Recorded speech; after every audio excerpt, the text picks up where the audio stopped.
Oi, aqui é a Audrey. Eu sou professora de português para estrangeiros, ok?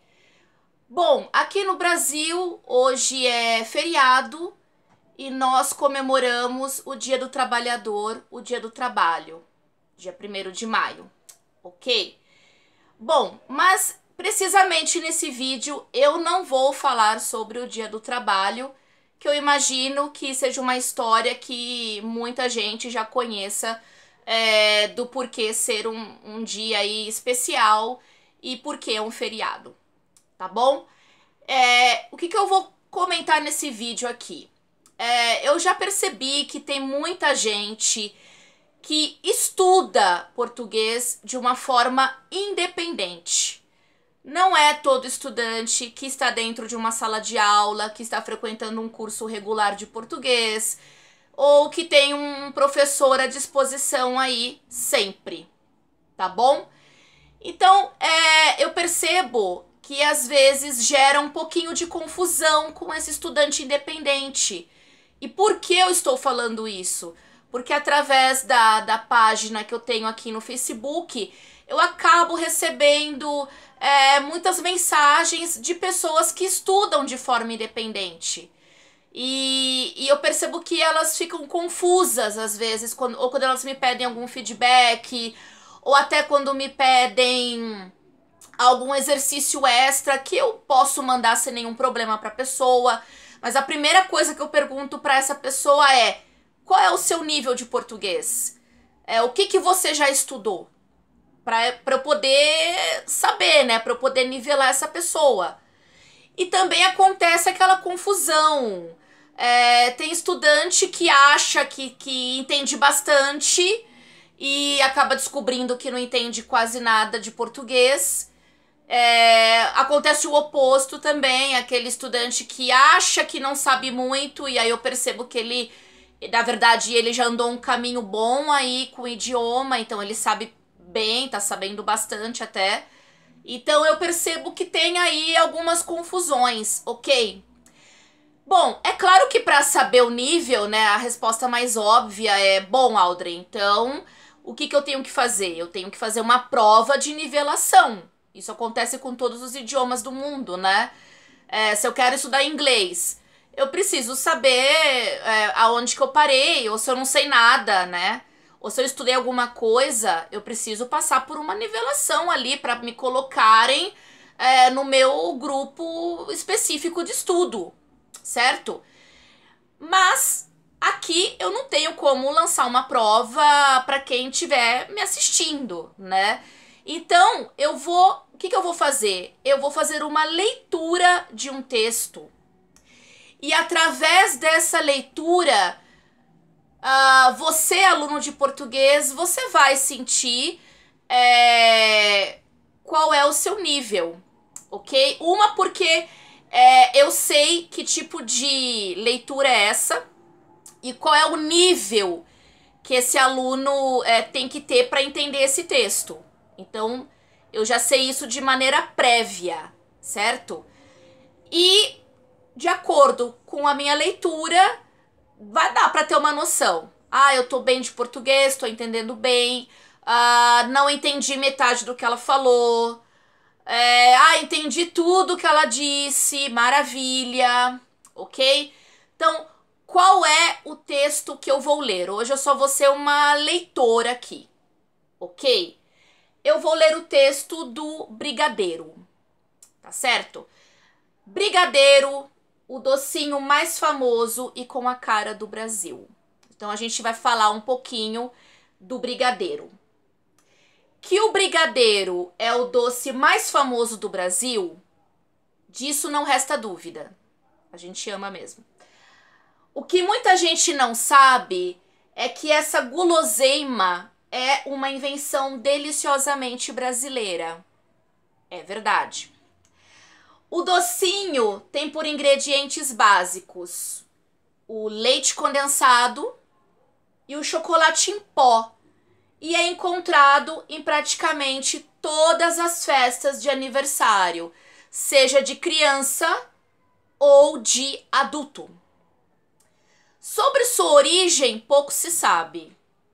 Mas, considerando o fato de que o leite condensado já existia no final do século XIX, há a possibilidade de o brigadeiro ter começado a ser preparado em meados da década de 20, provavelmente com outro nome, ou até mesmo antes, com outro ingrediente e no lugar do leite condensado, como açúcar. Conta-se que, no período após a Segunda Guerra Mundial, devido à dificuldade de se conseguir leite e açúcar para o preparo de doces, descobriu-se que a mistura de leite condensado com chocolate, ovos e manteiga resultavam nesse docinho tão delicioso. É bom mesmo. Quanto ao nome brigadeiro, a história mais popular é a que atribui a origem do nome do doce ao brigadeiro, que é um posto de hierarquia, tá? Militar, ao Eduardo Gomes. Em 1946 e 1950, ele candidatou-se à presidência da República. E na sua primeira campanha, o docinho era distribuído ou vendido nas festas realizadas pelos aliados para arrecadação de fundos. O docinho fez tanto sucesso que seus aliados eleitores começaram a chamá-lo de brigadeiro, em homenagem ao candidato, que usava o slogan "Vote no brigadeiro, que é bonito e solteiro". Legal o slogan, né? Apesar do sucesso dos brigadeiros, Eduardo Gomes perdeu a eleição para Gaspar Dutra, que era aí o adversário dele para a presidência do Brasil nessa época, tá bom? Tô abrindo um parênteses para explicar. Continuando. No Rio Grande do Sul, o brigadeiro é chamado de negrinho, por causa da sua cor marrom. Porém, não se sabe se este vocábulo já era utilizado antes de 1941, ano em que Eduardo Gomes tornou-se brigadeiro, ou de 1946, ano de sua candidatura. Com o tempo, a receita do brigadeiro ganhou novos ingredientes, como chocolate granulado para enfeitá-lo e o creme de leite, que o deixa menos açucarado. Mais recentemente, o brigadeiro tornou-se um doce chique, com novas receitas a partir da original, sendo comum encontrá-lo preparado com chocolate meio amargo ou cacau em pó, vendido nas melhores confeitarias do Brasil.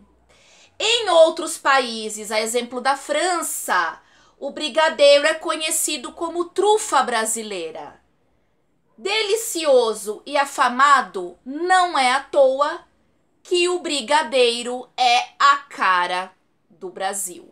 Então, esse texto fala sobre esse doce tão amado por nós brasileiros, que é o brigadeiro, e aqui dentro do Brasil você encontra inúmeras versões do brigadeiro.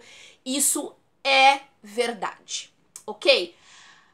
Bom, para quem me escutou, perguntas agora sobre o texto. Pergunta número 1. Que ingredientes leva o brigadeiro? Em que ocasião é comum comê-lo no Brasil? Qual é a ocasião que nós gostamos de comer no Brasil? Qual a origem do nome brigadeiro dada ao doce?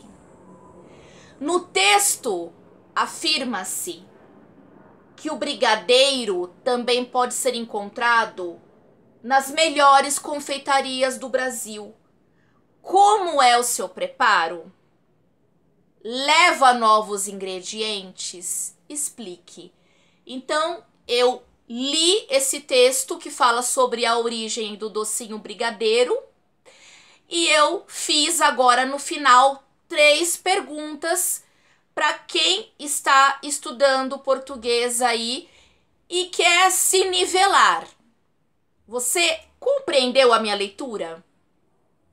Você compreendeu as 3 perguntas que eu fiz em relação a esse texto que eu li? Coloca nos comentários e a gente fala a respeito disso, ok? Se você entendeu boa parte do que eu li, dá para ter uma ideia. Se você se perdeu aí na minha leitura, tem que ter mais aula de português, ok? Mas coloca nos comentários como que foi aí a sua interpretação, o seu entendimento em relação ao texto que eu li. Ok? Pessoal, ótimo feriado para vocês. Estamos nos falando, tá bom? Quem gostar, curte e compartilha, tá bom? Um abração e até mais. Tchau, tchau.